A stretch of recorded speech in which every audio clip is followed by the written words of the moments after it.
nachos is settled. I'll be right back and I'm gonna tell y'all. I had COVID. Let's get into it. Nacho, not the nacho. Really nacho, not the nacho. Nacho, not the nacho. Nacho, not the. Get you some.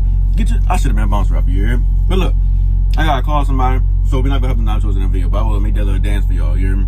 Anyway, that little song for y'all. Nacho, not the nacho, not the nacho, not the. Yeah, but anyways, I'm gonna hit y'all back in a little bit, I'm gonna talk to y'all in a little bit, you know what it is. The video's still coming, just had to do my little dance. Yeah. We in the dough, y'all. We in the dough, but I'm gonna do this video for y'all, and let's go. When COVID-19 first really started, I caught it. Now, I don't really like talking about this because it's like a soul subject for me, whatever you want to call it. But I caught it in April of 2020. I'm gonna tell you the date. It was April. That's what I knew. I really have it. April 26, 2020. I caught it on a Sunday, but I didn't realize I had it until. Well, I realized I had it during that week that I was taking off, but I didn't realize I really had it until a week late. A week. So I went to work that Friday. Well, the Friday before I found out, and everything was good. Went to work that Saturday, everything was good. That Sunday morning, I woke up with pain in my back, and I told my wife I wasn't really feeling good. But we still went to a ride and went by her mom's house, right? Went to her mom's house. And I don't know, this is April, towards the end of the month, so I don't really know what day it was. What day it really is, but I just know that that's the day that I don't really know. I can't tell you the dates. I don't know the dates. I just know it's in April towards the end of the month. So I'm gonna say let's just go with the 20th, 22, something like that. Anyways, like I was saying, we went to her mom's house, just eating, and I got my hair washed over there, cause I did everything. But then after I got my hair washed, I started burning up. My whole body was hot. Couldn't eat my food, and I love to eat. Everybody know me, I love to eat. I couldn't eat, right? I couldn't eat my food. I didn't want to eat my food. I was sleepy, and I was burning up. So they told me to go to the hospital. So I went to Kenner. Y'all know what Kenner is. So I went to the urgent care and got tested, and that shit hurt. Let me tell you, if anybody ever got tested by COVID, that nose stuff hurt. So I was fighting women back. So that's probably why they couldn't tell me the truth. I don't know. But anyways, got tested, waited, got a rapid test or whatever right there and there. Come and find out I was negative, right? No, I lied. Went home, I was on my way home, and they found out, they called me and said, you have a negative test. So they told me still quarantine myself for 2 weeks. So I got all my paperwork. Sent it to my boss. Told him and her, you got two bosses at the job I was at, that I had COVID. I got to stay home for 2 weeks. And there was, that's a whole story unto itself. It was after COVID. I'm going to tell you about that. Anyways. But I got that. Once I got that, I had to stay home for 2 weeks. So my wife was pregnant at the time with my daughter, so we had to. I went in one room, she was in another room, and she couldn't even take it. I was bored in that room. I watched TV, and then I started feeling really bad towards that. So I don't really, like I said, I don't really talk about this, so it can be hard for me to really get myself together. But anyway, so that Sunday I found out I didn't have it. It was like a Sunday. And I started feeling bad, but they told me I didn't have it. False negative.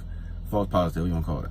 And then we went home. My wife had to quarantine from me for 2 weeks. She was pregnant. And I had to quarantine for her for 2 weeks. She was pregnant. So I couldn't leave my room. I was in. Thank God it had a bathroom inside that spare room. So I could have went into the bathroom from there, come back. Now, I didn't want, Sunday I was all right still. Monday I was even all right. See, Tuesday, I barely wanted to eat. I was doing a lot of sleeping. And not drinking nothing but water. And then the Gatorade started to get the answer to me. Same thing for Wednesday, Thursday. Then Thursday came, my wife gave me some food. I didn't want to eat that. She checked my temperature was still at 100 and something like that. I'm like, man, something gotta be wrong with me, because I'm not feeling good. Something just not going on, because they say a false negative. Well, I'm starting to feel worse, and I'm starting to feel worse than I was. So I get up, man, Friday come, my wife gave me a Salisbury steak. Now, I usually like these things. My orange juice, my water, my Gatorade. Give me I got some vitamins from my aunt. Dude, I ate that Salisbury steak. Worst mistake of my life. Now this the pre-game COVID when I was at home. I'm gonna tell you about the hospital stuff too. But anyways, I ate that Salisbury steak. All my chest started hurting and burning and like I couldn't breathe damn near. So, but I finally got it under control for a little while and I went to sleep. Boy, I woke up around like 7 or 8 o'clock that night. I was, I had to do, I'm gonna just do 2 bathrooms, just, water. That's all it came out, water. Y'all know what this is. And then it come out like water. That's it. You know what I'm saying? So I'm sick. Try to take a shower. Still not feeling good. Went ready to sleep for another hour. Man, see around 1 o'clock that morning. I called my wife from my phone. I told her it's time. She was like, time for what? Time for what? At the time, I'm not thinking about how she gonna react to what I said, but I'm like, it's time. Call the ambulance. I can't make it. My chest hurting. I can't breathe. All that. That's when it got worse. It was Saturday morning at 1 o'clock in the morning.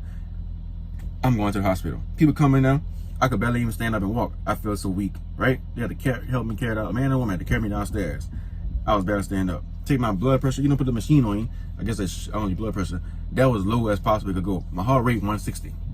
I'm like, oh damn, I'm about to, crunk up in here if I don't go to the hospital. Now, mind you, my family's already telling me to go to the hospital, but I'm so hard-headed. I'm not going to the hospital. I don't like the hospitals like that. You know what I'm saying? So, anyways, we get into the ambulance. The ambulance people trying to put needles in my arm to find my blood, my vein, whatever. It took them 30 minutes to find me a vein. You know why? Because I was so sick and my blood pressure was so down that they couldn't even find a vein in my arm, and I got good veins. Look. Y'all can see that? You can see that? You see the veins popping up right now? It wasn't popping like that when I was sick. They went bye-bye, Anyways, so we go to the ambulance, and I couldn't enjoy the ambulance. I'm not gonna say that. I like ambulance, right? I always want to ride one, like to train one. I almost want to be one, but that was no time to really riding one, right? But they drive fast, so they let you know that. So boom.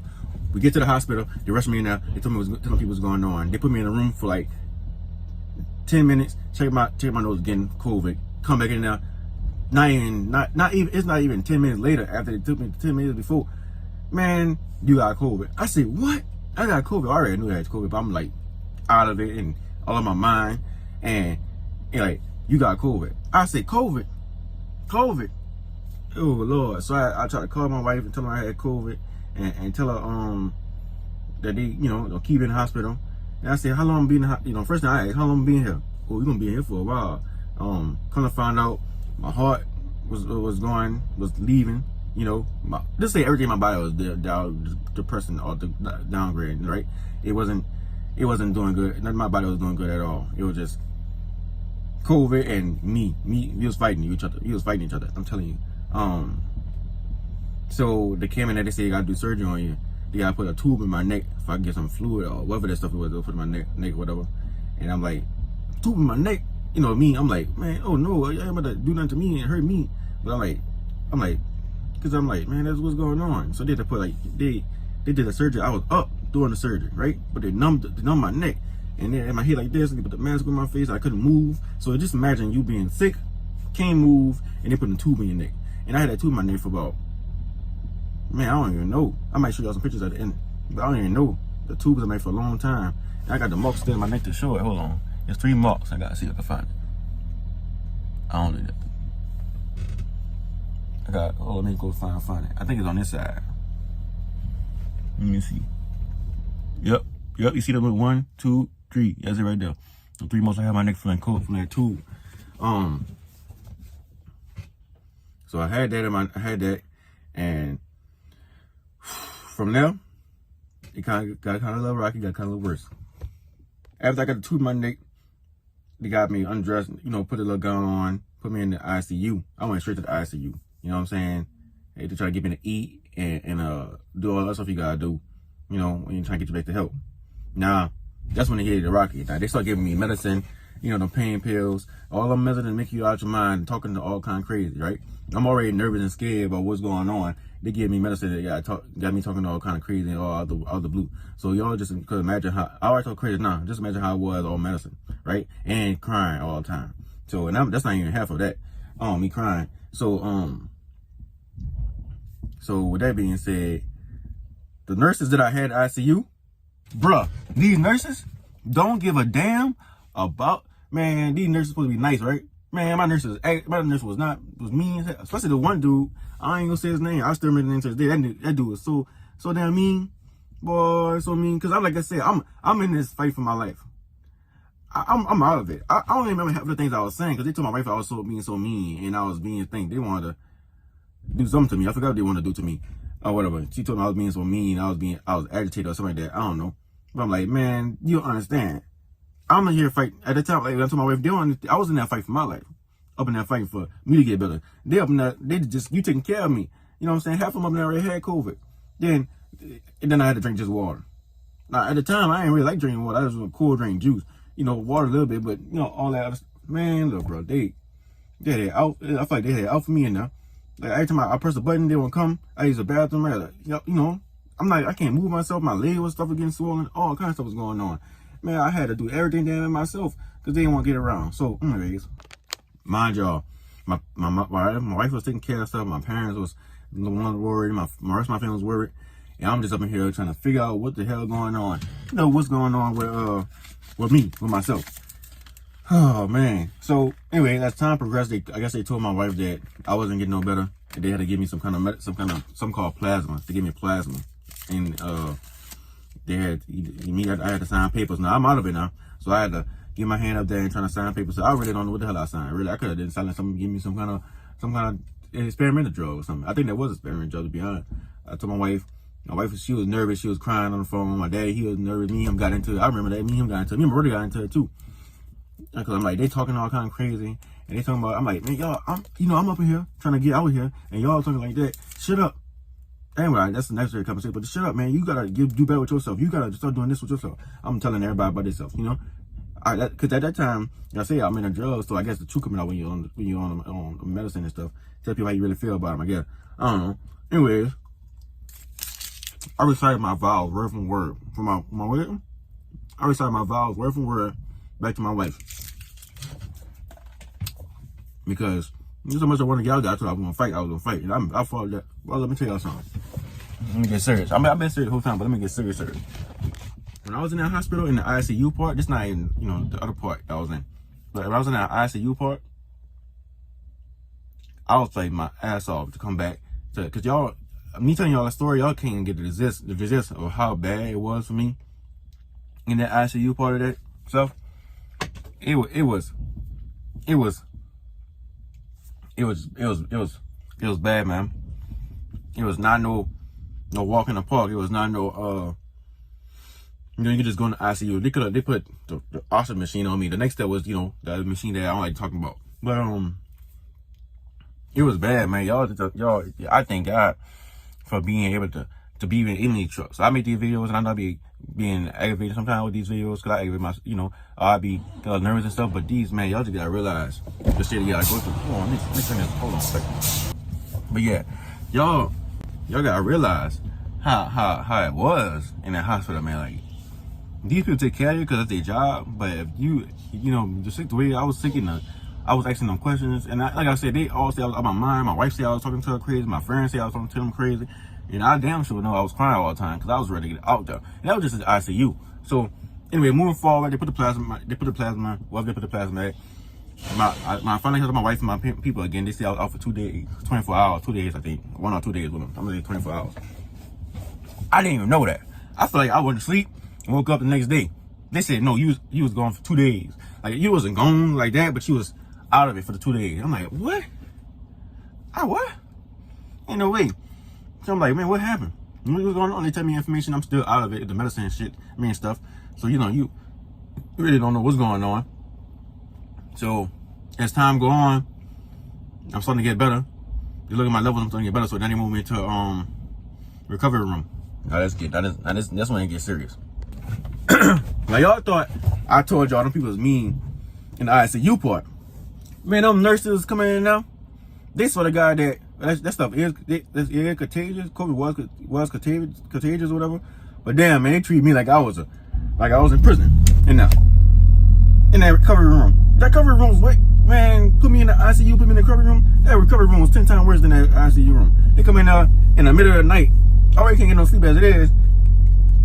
Man stabbing me like 10 times in one arm trying to find a vein. They didn't went all in this under my hand with the bones. They done went into, they damn near could have went to my feet because my body was so swollen. You couldn't find no veins, so they had to keep poking. So I'm like, man, get this stuff out my IV. Get it out my IV because you know I still had to have a needle in my arm for IV. I'm like, get the blood out the IV. All y'all gotta do to get it, you know, y'all already got a vein right there. Find that vein, y'all. That's it. Get out the IV. All right. They come in there. They do that. Then they come and you talk to them. They don't want to talk to you. Like, I'm in this locked up all day watching commercials because, you know, TV, you only got commercials. So as I say, you watching commercials all day. You know, nothing on TV. And then they come in out rude. Like I said, I was recovering, so I couldn't really walk with myself.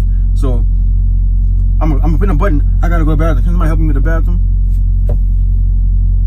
Man, 10, 15 minutes before somebody come in there. Sometimes nobody come in there at all. So once I started doing therapy and I learned to walk, you know, trying to walk again, man, I started getting up there. I wish I could have had a video of me the way I was walking in there. Walking like that. Y'all couldn't see me, man, the way I was walking in there, trying to get to that bathroom. No bathroom. This the bed. You know how hospitals be. That's the bathroom. Man, it's like a 5 feet walk or whatever. Maybe not less than that. Bro, I kid you not.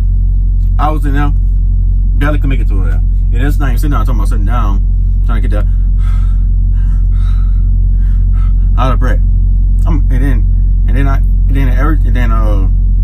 As time, like a week passed, I'm thinking the doctor coming and said, "You getting better? You trying to go home, but you got fluid on your heart." So I had fluid in my heart and stuff like that. So I was taking a whole bunch of pills for my heart and for the fluid to go down, right? And the doctor kept telling me, "You getting better? You gonna go home soon? You go home soon." So now we ain't around May. Now we around May. I'm sorry, I forgot to tell y'all days I was going to the store. So now we around May, and I'm trying to go home and I'm ready to go. Man, doctor can't make it. Now he told me that's. I think he told me it's on a Monday. I already know the day, like I told y'all. I was out of it, in and out of it. So I'm gonna tell y'all what I remember. Anyways, I think it's on a Monday or Tuesday. See, you going home Friday. I'm like, yeah, I'm telling everybody I'm going home. Friday come, fluid not gone. I gotta stay in the hospital. Tears, you hear me? Tears. I'm calling everybody crying. I'm sending everybody messages how I feel about them. I'm telling people how I don't feel about all kind of stuff. Man, I'm calling everybody. I think that's the most I talk to my family and friends in those 2 months time in the hospital. I talked to them people. I got so bad. I was going to people every day talking to them. What y'all doing? How y'all? Man, look. That COVID had me. COVID took me to a different level of sensitivity. You know what I'm saying? But anyways, with that being said, I went through that for about 2 weeks of me going home, but not going home, then going home. So when I got home, I was on a walker. I had to walk on a walker, still taking my pills, and then I was on a strict diet of not being able to and not being able to eat really nothing with no salt and not to be drinking no sugar. Oh, I did drink. I had to drink like I was on a 2 liter fluid restriction. So I don't know what that means. It's just like you can drink only so much fluid, and then you gotta eat with no salt, no nothing, no seasoning in your food. Man, y'all just can imagine how I was at home, and then I had to do the same thing in the hospital too. Oh.